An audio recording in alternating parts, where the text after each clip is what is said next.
అప్పట్లా circus ఆటలు పెడితే కోతిని చూస్తానికి ఎగబడేది, ఎప్పుడు పడితే అప్పుడు కనబడకపోయేది. మరి అట్లా జంగల్ పొంట పోతనే కోతితోటి తీరు సర్కస్ ఫిట్లు ఏపిస్తుంటే చూసి మురిసేది పబ్లిక్.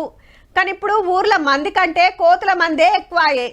ఎక్కువ మాట్లాడితే ఈ ఊరే మాది, కావాలంటే మీరే ఓన్రి అన్నా అంటేమో గట్లుంది పరిస్థితి. గందుకే గీ ఉపాయాలు చేస్తుర్రుల్లా. అదిరిందిలే. నల్గొండ జిల్లా చందుపట్లలో సర్పంచ్ అక్క చేసింది ఈ ఉపాయం. ఆన్లైన్ లో 10,000 పెట్టి 4 డ్రెస్సులు కొన్నారట.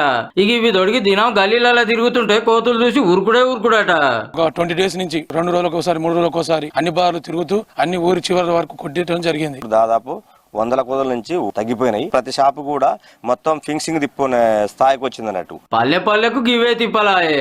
కోతులను గెదివినోళ్ళనే సర్పంచులను చేస్తామంటే గదే హామీల మీద కుర్చీలకు వచ్చిండ్రు. ఒకళ్ళని చూసి ఒకళ్ళు ఈ డ్రెస్సులతోనే ఎల్లగొట్టుడు చేస్తున్నారు.